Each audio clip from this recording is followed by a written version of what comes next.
আমি পুলিশ ডিপার্টমেন্টে চাকরি করে ধন্য।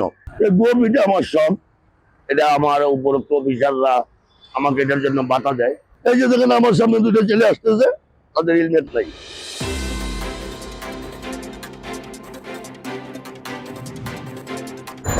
ট্রাফিকে আছি আমি মোটামুটি 20-25 বছর। ট্রাফিক ডিপার্টমেন্টে আসার পরে মনে করেন যেটা আইনের শাসন, মানুষের সেবা দেওয়া যায়, আমার কাছে ভালো লাগে, তাই আমি থাকি। এটা আমার শখ, এটা আমার উপরোক্ত অফিসাররা আমাকে এটার জন্য বাধা দেয়। আমি প্রতি মাসে 300 টাকা বাধা পাই। ট্রাফিকে মনে করো মানুষকে সেবা দেওয়ার বেশ কয়েকটা প্রসেস আছে। যেমন মনে করো আমি এখন এখানে দাঁড়ালাম, স্কুলের বাচ্চারা আসলো, আমি তাদেরকে রাস্তাটা হাত ধরে পার করে দিলাম, এতে আমি মজা পাই, এতে আমার ভালো লাগে, এতে মানুষের সেবা হয়, মানে ইত্যাদি ইত্যাদি কারণে আমি ট্রাফিককে ভালোবাসি। আমি প্রথম ছিলাম ঢাকা ডিএমপি, তারপরে ছিলাম চিটাগং, তারপরে ছিলাম বান্দরবান পার্বত্য জেলা, তারপরে সুনামগঞ্জ, তারপরে ঝিনাইদহ, ওই খুলনা, তারপরে সিলেট। হ্যাঁ, আমার কনস্টেবল থেকে শুরু, আমি কনস্টেবলই আছি। হ্যাঁ, অফিসার হওয়ার শখ ছিল, স্বপ্ন ছিল, অত বিভিন্ন কারণে হয় নাই।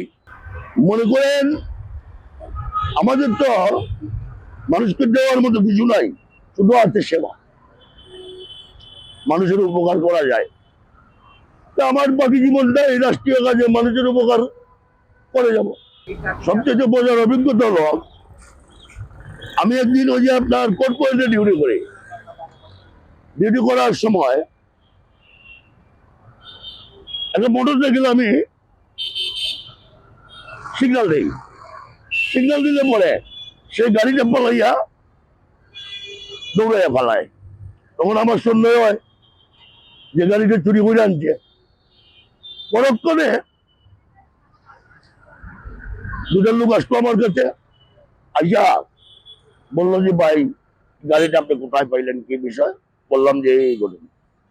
ও ভাই গাড়িটা আমার। যে গাড়িটা যে তোমার, এটা তোমার পরিচয় কি, এটা কেমনে বুঝবো? তখন তার উপযুক্ত কাগজপত্র দিল, দেওয়ার পরে ওটা আমি যাচাই বাছাই করে আমার অফিসকে জানাইয়া তার গাড়িটা তারে দিয়ে দিলাম। মনে করে গাড়ি উদ্ধার করে দিলাম। চালক সম্পর্কে চালকরা সচেতন না, চালকরা আইনের প্রতি তাদের বিন্দু মাত্র শ্রদ্ধা নাই। কথা বুঝছেন? এই যে দেখেন আমার সামনে দুটো ছেলে আসতেছে, তাদের হেলমেট নাই। এটা শুধু আইন অমান্য না, বা তার জীবনের ঝুঁকি। সে যদি এখন এখানে একটা অ্যাক্সিডেন্ট করে, কারণ মোটরসাইকেল অ্যাক্সিডেন্ট আপনি তো জানেন প্রথমে এফেক্ট হয় মাথা। দেখেন তার নিজের সে বেশি বুঝে না, তাহলে আইন সে কি মানবে? এরপরে পুলিশের আইনে এই যে আপনার 2018 সালের যে নতুন যানবাহন নিয়ন্ত্রণ আইন হয়েছে, এই আইনে প্রথমবার মামলা হবে, দ্বিতীয়বার মামলা হবে, তৃতীয়বার আটক। হ্যাঁ, যেমন আমি ডিউটি করাকালীন সময়ে এইমাত্র ভালো দেখলাম, হ্যাঁ দেখলাম যে মোটরসাইকেলে ট্রাকের সাথে ধাক্কা লাগছে, ধাক্কা লাইয়া গাড়ি উল্টা পইয়া, হ্যাঁ আপনার চালকও শেষ, গাড়িও নাই। এইরকম মর্মান্তিক ঘটনা আমার জীবনে অনেক অনেক দেখছি। ট্রাফিকের জন্য আলাদা ট্রেনিং করতে হয়, আলাদা ট্রেনিং করতে হয়। ট্রেনিং করলে পরে আপনার এটা বাস্তব অভিজ্ঞতা দরকার আছে। তো আপনার অভিজ্ঞতা নাই, এখানে খাওয়াইলেন, ডাইনে দিলেন, বামে দিলেন, গাড়ি ঘোড়া ফেস লাগিয়ে মরবো। এর জন্য আলাদা একটা প্রশিক্ষণ নিতে হয়, প্রশিক্ষণে একটা সার্টিফিকেট দেয়, তারপরে আপনাকে ট্রাফিকে মুক্তিন করা হয়।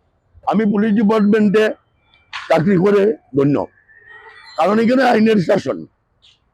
কারণ আপনি যদি আমাকে অন্যায় করেন, কিছু বলেন, এটা হবে আপনার ব্যক্তিগত ক্ষমতা। আমি যদি আপনাকে কিছু করতে যাই, আমার এটা হলো আইনের মাধ্যমে। তাই আমি আমার নিজেকে সাফল্যমণ্ডিত মনে করি। মানুষের যে একটা ধারণা, এটা হলো ভ্রান্ত ধারণা।